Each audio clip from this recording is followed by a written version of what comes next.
What's good, everybody, man? It's your boy, Mr. CDK, Boxing Sports Talk Network. Listen, man, after, this past weekend, we had some great fights, and now it's time for me and for us to get back on track. What's next? And we seen Josh Kelly, man. I'm not going to lie to you. That was probably my first or second time. It was my second time seeing Josh Kelly fight. Never really paid him any attention. But as I'm watching the fight, man, I had to call my brother B3, and I told B3, and I did not know this. I said, man, Josh Kelly kind of reminds me of Jerron Boots Ennis. And he told me, well, they call him the white, the white Boots Ennis. And I was like, what? And I could see the similarities. I could see a lot of what he does, man. And I was thinking, man, had Boots had fought Bacham, man, Boots possibly would have stopped Bacham, you know what I'm saying? But Josh Kelly and Boots. We don't know what's going to go on with this situation with Virgil Ortiz and Boots. We've been waiting on this fight, and it seems like it keeps getting pushed farther and farther away, or if we're going to get it next.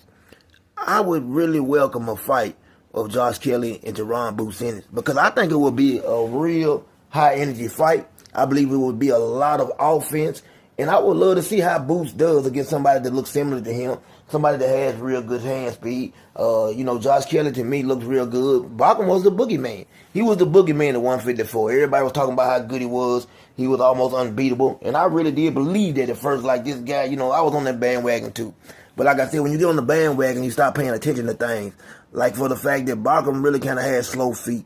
There are things I've seen, his defense is not up to par. You know what I'm saying? Once you start paying attention and stop listening to what everybody else say, you'll start seeing little things about these fighters, man, that they put on these high pedestals, man. That's why people got caught up in the Teofimo Lopez and Shakur Stevenson situation. Everybody kept talking about how good of an athlete he was, and people started paying attention to the net and not really paying attention to just how good Shakur Stevenson was.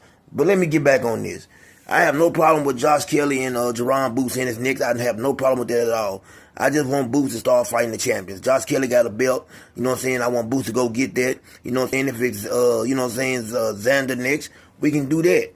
There's plenty of options up there at 154. It seems like Fundora and Keith Thurman have now, made it official. They're going to try this again. Hopefully, Sebastian Fundora can make it through, training camp this time. We know Keith Thurman is known for not making it through training camps, but this time it was Fundora. So, man, let's see how it looks, and I'm interested in seeing how Keith Thurman looks at 154. And then, man, taking on a guy that tall, man, that tall. Well, let me get out of here, folks. This is CDK Sports Talk Network, man. I love y'all. Keep doing what you're doing, and I'm out.